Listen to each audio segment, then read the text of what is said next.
सावित्री सब्जी लेने बाजार गई होती है कि तभी उसकी नजर मिनी स्कर्ट पहनकर बाइक पर जा रही एक लड़की पर जाती है जिसकी पूरी टांगे दिखाई दे रही थी। ये देख सावित्री अपनी आंखें बंद करते हुए कहती है, छी छी, शर्मो हया तो जैसे बेची खाई है आजकल की लड़कियों ने। कैसे कैसे कपड़े पहनकर घूमती है। अरे इतने छोटे कपड़े तो हमारे जमाने में 5 साल की बच्चियां भी नहीं पहनती थी, जितनी अब 25 साल की पहनती है। बुड़बुड़ाते हुए सावित्री घर आती है जहाँ वो टीवी पर सूर्य ग्रहण की खबर देखती है। क्या आज सूर्य ग्रहण है? ठीक है, तो जब तक ग्रहण है कोई भी खाना नहीं खाएगा। और तू बड़ी बहू, तू खाने में तुलसी के पत्ते डाल दे। सर पर घूंघट ओढ़े रेखा मुंडी हिलाती है। कुछ देर बाद सूर्य ग्रहण लग जाता है। तभी रेखा का पति ऑफिस से थका हारा घर आता है और फ्रिज में से ब्रेड जैम लगाकर खाने लगता है। ये देख सावित्री गुस्से में चिल्लाते हुए कहती है, हे राम, कर दिया ना अपशगुन। भला ग्रहण में कौन खाना खाता है? क्या माँ, अब भूख लग रही है तो कुछ खाओ भी ना क्या? ठीक ही तो कह रहा है वो। अब ये सब पुराने विचारों को त्याग भी दो सावित्री। आप तो चुप ही रहिए। और तू बड़ी बहू, यहाँ खड़ी खड़ी मेरी शक्ल क्या देख रही है? तू इसे रोक नहीं सकती थी? माँ जी वो मैं। अब क्या बकरी की तरह मैं कर रही है? अपना पल्लू ठीक करिए सर से, खिसकना नहीं चाहिए। बहुएं जितनी मर्यादा में रहें उतनी ही अच्छी लगती हैं। अरे हम भी थे, जितना मर्जी काम करते थे, लेकिन मजा आले कि कभी घूंघट सर से सरका। 3-3 मटके पानी के कुएं से उठा कर लाना, भैंसों का खेतों का सब काम देखना। कितना काम होता था हमारे जमाने में। लेकिन एक आजकल की बहुओं को तो आटा गूंथने से लेकर बर्तन धोने तक हर काम के लिए बस एक मशीन चाहिए। और छोटे छोटे कपड़े पहनकर इनसे किटी पार्टी करवा लो बस। लेकिन मेरे घर में ये सब नहीं चलेगा। मेरे घर में बहुएं हमेशा घूंघट में और साड़ी में ही रहेंगी। इसलिए ध्यान रहे, आगे से ये पल्ला खिसके ना तेरे सर से। जी माँ जी, ध्यान रखूंगी। ये है सावित्री देवी, जिसे मॉडर्न कपड़ों वाली लड़कियां बिल्कुल भी पसंद नहीं थी। सावित्री के 2 बेटे थे। बड़े बेटे की शादी हो चुकी थी। बड़ी बहू रेखा बिल्कुल अपनी सास के कहे पर चलती थी, लेकिन फिर भी सावित्री उससे कभी खुश नहीं रहती थी। वो उसके किसी न किसी काम में कमी निकाल ही देती थी। एक रोज जब रेखा अपने कमरे में दिन में आराम कर रही थी, तो सावित्री अचानक से उसके कमरे में आती है। तब रेखा करवट बदल रही होती है, जिससे उसकी कमर दिख जाती है। ये देख सावित्री जोर से चिल्लाती है, छी छी छी छी छी छी छी, बस इसी बात का डर था मुझे। सारी शर्मो हया बेच खाई है। माँ जी आप, लेकिन हुआ क्या? क्या होना है? करवट लेते वक्त तेरी कमर दिखी कैसे? आज के बाद ऐसा हुआ ना तो अच्छा नहीं होगा बहू। और इस तरह बंदिशों में रेखा ने अपनी शादी का पूरा 1 साल काट लिया। और उसकी फर्स्ट एनिवर्सरी पर उसका देवर राहुल दिल्ली से कानपुर आया। भाभी, मुझे ना आप सबको कुछ बताना था, तो मुझे लगा इससे अच्छा दिन भला क्या ही होगा। वो मेरे ऑफिस में मेरे साथ संध्या काम करती है, अच्छे परिवार से है, अच्छा कमाती भी है, और मैं उससे शादी करना चाहता हूँ। मतलब लव मैरिज? हाँ माँ, लव मैरिज। क्यों, कोई प्रॉब्लम है? नहीं नहीं, मुझे भला क्या दिक्कत होगी। तुझे पसंद है लड़की तो फिर हमें भी पसंद है। ये सावित्री का सिद्धांत भी समझ नहीं आता। जो डरता है तो उसे और डराती है, और जो सुनता ही नहीं उसकी बात झट से मान जाती है। चुप करिए जी। अब उस शहरी लड़की के पीछे अपने बेटे को तो नहीं खो सकती ना। कहीं उसके लिए सब छोड़ कर ही चला गया तो। इसीलिए तो चुपचाप इस शादी के लिए हाँ कर दी। एक बार घर में आ गई तो फिर रेखा और उसमें कोई फर्क नहीं कर पाएंगे। सावित्री अपने छोटे बेटे की शादी के लिए मान जाती है। वो 1 महीने बाद दोनों की शादी करवा देते हैं। शादी के बाद दिल्ली से कानपुर कार में आते आते भारी भरकम लहंगे में संध्या काफी थक जाती है और वो एक जगह होटल के पास गाड़ी रुकवाती है। ड्राइवर, गाड़ी रोको, मुझसे अब और ये नहीं पहना जा रहा, ये भारी भरकम लहंगा।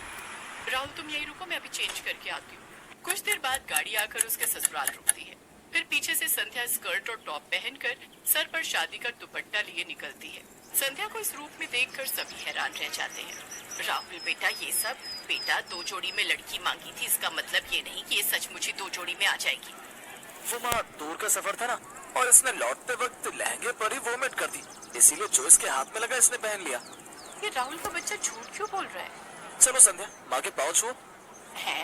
अरे नहीं नहीं, तुम रहने दो। अगर तुम झुकी तो न जाने क्या क्या झुक जाएगा। ओह थैंक्स।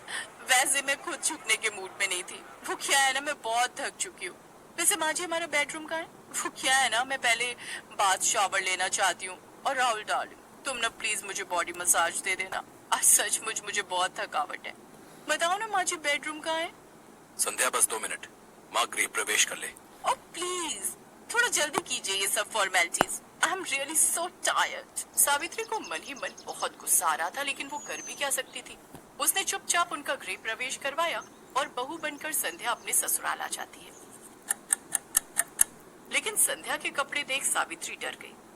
ये नई बहू तो कुछ ज्यादा ही मॉडर्न कपड़े पहनती है। अरे पढ़ी लिखी नौकरी वाली है तो क्या हुआ, सर पर नाचेगी, जो मर्जी रुमाल जितने कपड़े पहनेगी। कहीं कल मुंह दिखाई पर इसने कुछ बेढंगे से कपड़े पहन लिए तो नहीं नहीं नहीं, इसे मुझे ठीक करना ही होगा। ये सोचकर सावित्री संध्या के कमरे में जाती है। अरे नई बहू, दिखा तो कल मुंह दिखाई पर क्या पहनने वाली है। ये वाली साड़ी कैसी है माँ जी? अच्छी है, लेकिन काला रंग, शादी के बाद ये सब रंग ना कुछ अच्छे नहीं लगते। और वैसे भी ये सिर्फ ब्लैक नहीं है, देखो इसके बॉर्डर पर रेड कलर भी है।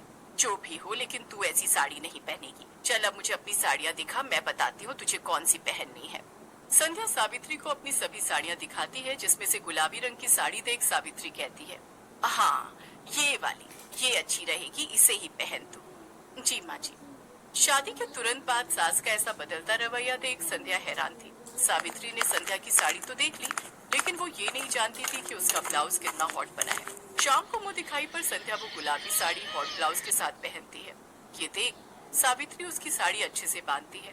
अरे बहू, ये सर पर पल्ला कर ले, सब मेहमान आएंगे ना तो उनके सामने यूं सर ढके घूमना अच्छा नहीं लगता। संध्या साड़ी पहनकर सर पर घूंघट रखकर बाहर आती है। ये देख मोहल्ले की औरतें बात करती हैं। मान गए सावित्री तुझे, मुझे तो लगा था कि ये मुंह दिखाई पर भी मिनी स्कर्ट पहन कर आएगी, लेकिन तूने तो एक दिन में इसे साड़ी पहनना और घूंघट रखना भी सिखा दिया। अरे मेरा नाम सावित्री है, सावित्री। अच्छा संध्या बहू, चल अब इन सबके पांव छूकर आशीर्वाद लो। सावित्री सबके पांव छूकर आशीर्वाद लेती है, लेकिन संध्या ये नहीं जानती थी कि उसकी सास किस खेत की मूली है। एक बार जो उसने साड़ी पहन ली तो फिर वेस्टर्न कपड़ों का नंबर तो कभी आने वाला है ही नहीं। अगले दिन उन सबको मंदिर जाना था, इसलिए रात को ही संध्या अपनी सास से जाकर पूछती है कि कल उसे क्या पहनना चाहिए। तुझे क्या पहनना है क्या नहीं ये सब तो बाद की बात है, लेकिन तू इस नाइट ड्रेस में बाहर कैसे आ गई? हमारे घर में ये सब नहीं चलता। लेकिन राहुल ने तो मुझसे कहा था कि मैं जो मर्जी पहन सकती हूँ। अरे उसे क्या पता इन सब के बारे में, रहा भी है वो इस घर में, बचपन से तो पहले पढ़ाई के लिए हॉस्टल में और फिर नौकरी के चक्कर में बाहर। तू उसकी बीवी है पर बहू मेरी है और इस घर में मेरी ही चलती है। संध्या उदास हो जाती है और वो अपने कमरे में चली जाती है। उसे उदास देख उसकी जेठानी भी उसके पीछे पीछे उसके कमरे में चली जाती है। उदास मत हो संध्या, इस घर का नाम ऐसे ही सावित्री निवास नहीं पड़ा है, यहाँ बस माँ जी की ही चलती है। उनसे पूछे बिना तो मैं खाना तक नहीं बना सकती, तो कपड़े तो दूर की बात है। अब कपड़े चेंज करके साड़ी पहन लो और किचन में आ जाओ। मुझे नहीं लगता अब वो तुम्हें कभी भी वेस्टर्न ड्रेसेस पहनने देंगी। ऐसे कैसे नहीं पहन सकती? अब तो बस हफ्ता भर में ये साड़ी पहनूंगी, उसके बाद बिल्कुल नहीं। एक हफ्ते बाद राहुल संध्या के साथ हनीमून ट्रिप प्लान करता है। सच में संध्या बहुत मजा आएगा, कश्मीर सच में बहुत खूबसूरत है। अच्छा अब तुम पैकिंग कर लो। संध्या अपनी पैकिंग कर लेती है। फिर जब ये बात सावित्री को पता चलती है तो वो संध्या के पास आती है। अच्छा कश्मीर जाने की तैयारी हो रही है, दिखा तो तूने क्या क्या रखा है वहाँ पहनने के लिए। वो क्या है ना, ध्यान रखना पड़ता है, कहीं तूने छोटे छोटे कपड़े रख लिए और तुझे सर्दी लग गई तो। वो तो मैं समझ ही गई थी कि बिना मेरे कपड़े चेक किए आप मुझे जाने कहाँ देगी। संध्या हनीमून के लिए चली जाती है, लेकिन वो वहाँ जाकर कुछ वेस्टर्न कपड़े खरीद लेती है और अपनी ढेर सारी फोटोज लेती है। लेकिन एक रोज उसकी सास वो फोटोज देख लेती है और वो संध्या पर खूब गुस्सा होती है। लेकिन तभी वहाँ सावित्री की सास रत्ना आ जाती है, जो काफी बूढ़ी होती है, लेकिन उन्होंने भी टी शर्ट और पैजामा पहना होता है, साथ ही चश्मा भी लगाया होता है। बताओ भला क्या बुराई है इन कपड़ों में? मुझे देखो, मैं क्या इन कपड़ों में बुरी लग रही हूँ क्या? अरे जब मैं गांव में रहकर ऐसे कपड़े पहन सकती हूँ तो फिर मेरे पोते की बहू क्यों नहीं? और तू जानती है आज क्या हुआ? जब मैं रेलवे स्टेशन से लौट रही थी तो साड़ी पहने एक लड़की बाइक पर बैठी थी। उसकी साड़ी बाइक में फंस गई और वो नीचे गिर गई, जिससे उसे थोड़ी चोट आ गई। और वो कोई और नहीं, हमारी बड़ी बहू रेखा है। अभी अस्पताल में भर्ती करवा कर आई हूँ उसे। जमाने के साथ अपनी सोच बदल सावित्री। ये सब बातें सुन सावित्री को अपनी गलती का एहसास होता है और अब वो कभी भी अपनी बहुओं को उनकी मर्जी के कपड़े पहनने से नहीं रोकती।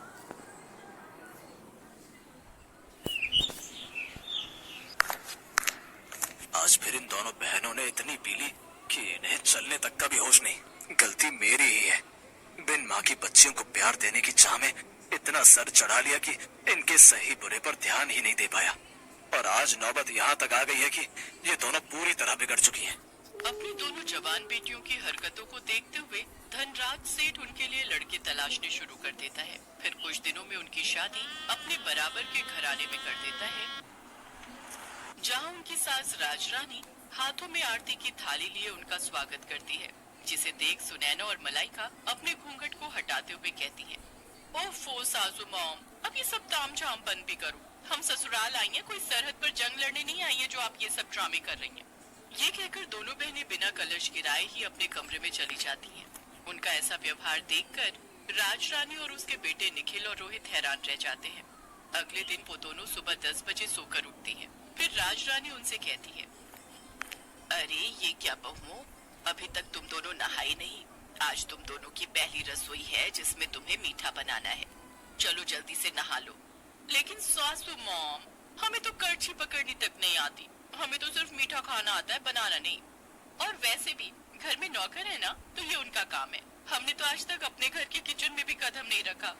बेटा, घर में भले ही हर काम के लिए नौकर है, लेकिन घर का खाना तो घर की लक्ष्मियों को ही बनाना चाहिए।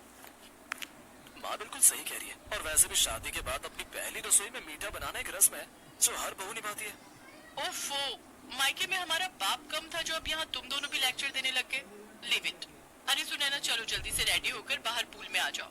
आज हम दोनों जी भरकर स्विमिंग करेंगे।